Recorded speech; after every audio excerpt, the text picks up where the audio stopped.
मिरजेतील प्रश्न मार्गी लावण्यासाठी आयुक्तांनी आक्रमक भूमिका घेतली। टप्प्याटप्प्याने अतिक्रमण कारवाई, रोड रजिस्टर झालेल्या कामाचे थर्ड पार्टी ऑडिट करून कारवाई, ड्रेनेज योजना टप्पा क्रमांक 2 पूर्ण करण्यासाठी प्रयत्न करणार आयुक्त सुनील पवार यांची माहिती।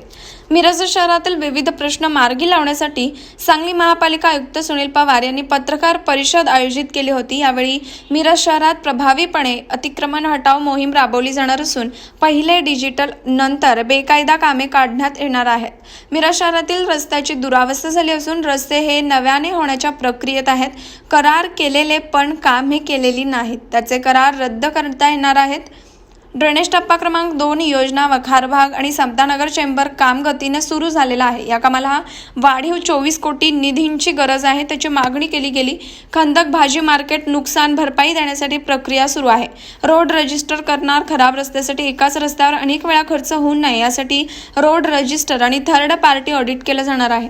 39 कोटी पाणी बिले पेंडिंग आहेत। विलंब शुल्क माफीची योजना आणण्यासाठी प्रयत्न केला जाणार। 78 कोटी रुपये निधीची कामे मंजूर झाली असून त्यामध्ये दुबार कामे झालेली 3.5 कोटी रुपये निधी आणि इतर विकास कामासाठी वापरला जाणार आहे। कचरा डेपो आधुनिकीकरण काम पूर्णत्वास आलं असून कचऱ्याचा प्रश्न मार्गी लावण्यात येणार असल्याची माहिती आयुक्त सुनील पवार यांनी दिली। यावेळी उपायुक्त स्मृती पाटील, सहाय्यक आयुक्त अनीस मुल्ला हे उपस्थित होते। सांगली मिरज आणि कुपवाड शहर महानगरपालिकेमधील मिरज शहरामधील प्रश्न आणि त्याच्यावर काय उपाययोजना करण्यासाठी आपण एक पत्रकार परिषद बोलवली होती। ते येण्यामागचा उद्देश एकच होता की नागरिकांच्या ज्या काही समस्या आहेत, प्रत्येक नागरिक काही महापालिकेच्या अधिकाऱ्यांच्या पर्यंत किंवा माझ्यापर्यंत पोहोचू शकत नाही। पत्रकार हे सर्वसामान्य लोकांच्यात मिसळून काम करणारे आणि त्या शहरातल्या प्रश्नांची जाणीव असणारे हे लोक असतात। त्यामुळे पहिल्यांदा मी आज मिरजेमध्ये पत्रकारांची परिषद घेतलेली आहे की जेणेकरून नागरिकांच्या समस्या काय आहेत, त्यांचे प्रश्न काय आहेत आणि कोणत्या उपाययोजना केल्या पाहिजेत यासाठी आज पत्रकार परिषद बोलवली होती। आणि खरंच आज या पत्रकार परिषदेमध्ये चांगली चर्चा झाली की ज्या काही गोष्टी मला माहित नव्हत्या त्या गोष्टी कळालेल्या आहेत आणि इथं आम्ही पत्रकारांच्या बरोबर चर्चा करून एक मिरजेचा विकास आराखडा किंवा मिरजेच्या प्रश्नाबद्दल काय करता येईल याचं सर्वांनी मिळून चर्चा करून एक प्राधान्यक्रम करायचा ठरवलेला आणि त्यानुसार आपल्याला एक काम करत जायचं आपण इथं निर्णय घेतलेला आहे।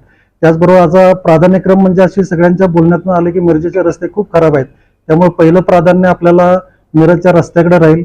त्यानंतर मिरजेमधले जे काही अतिक्रमण असतील किंवा फेरीवाल्यांचे जे प्रश्न असतील, फूड स्टॉलचे किंवा खाऊ गल्लीचे जे प्रश्न असतील त्याच्यावर पण उपाययोजना करायचा एक प्रश्न घेतलेला आहे। तिसरा जो होता तो ड्रेनेजचं काम आपलं जे अपूर्ण आहे गेल्या 10-12 वर्षापासून, तर त्या पद्धतीने त्याच्यावर काय निर्णय घेता येईल।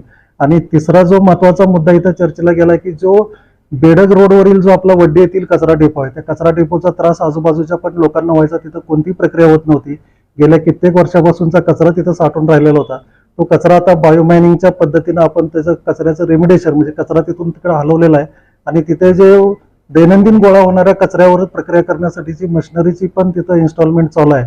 तर हा प्रकल्प सर्व लोकांना माहीत व्हावा यासाठी आणि आमच्या पण कर्मचाऱ्यांना माहीत व्हावा की पूर्वी काय अवस्था होती आणि आता तिथं काय बदल झालेला आहे। त्यामुळे आम्ही आता त्या सोमवारी येणाऱ्या परवा दिवशी आपण सोमवारी तिथे एक आढावा बैठक घेतोय आणि महापालिकेची आता जरी महासभा अस्तित्वात नसली तरी प्रशासकीय नात्याने जे काही प्रशासकीय ठराव करायला लागतात महासभेचे किंवा स्थायी समितीचे, तर ते एक आयोजन करायचं आमचा मानस आहे आणि त्या ठिकाणी आपण ते घेतोय। तिथं पण पत्रकारांना आपण निमंत्रित करतोय की जेणेकरून तिथं माहिती व्हावं की पूर्वीची कशी अवस्था होती आणि आता काय केलेलं आहे की लोकांच्या पर्यंत पण ते जाईल आणि महापालिकेला परत महापालिकेवर लोकांचा विश्वास वाढू लागेल आणि आम्ही कुठंतरी काम करतोय आणि लोकांचे जे मूळ प्रश्न आहेत, जे गरजेचे प्रश्न आहेत, जिथं अनावश्यक कामं होऊ नयेत, फक्त आवश्यक कामं व्हावी या दृष्टीने आम्ही नियोजन करण्याचा इथं निर्णय घेतलेला आणि इथून पुढे पण दर 15 दिवसांनी इथे भेटून एक आराखड्याप्रमाणे आपण काम करून आतापर्यंत जे मिरजेचे जे काही प्रश्न आहेत त्याच्यावर तोडगा काढण्याचा आम्ही प्रयत्न करू। आणि निश्चितच मला विश्वास आहे की लोकांच्या मध्ये मिसळून पत्रकारांच्या मध्ये जाऊन नागरिकांच्या भावना आणि त्यांचे जे काही प्रश्न आहेत ते समजावून घेऊन त्यावर तोडगा काढण्याचा आपण प्रयत्न करतोय आणि त्यासाठी सर्व नागरिकांनी आम्हाला सहकार्य करावं अशी एक विनंती मी या आपल्या माध्यमातून सर्व नागरिकांना करत आहोत। आपण निश्चितच महापालिका आपल्यासाठी प्रयत्न करते, आपण नागरिकांनी थोडंसं जरी आम्हाला सहकार्य केलं तरी आपण एकमेकांच्या सहकार्यातून आपण मिरजेमधले जे अनेक वर्षापासूनचे जे प्रश्न आहेत ते प्रश्न सोडवण्यासाठी आपण सर्वांनी मिळून प्रयत्न करूया। धन्यवाद। Bureau report SBN Marathi, Miraj.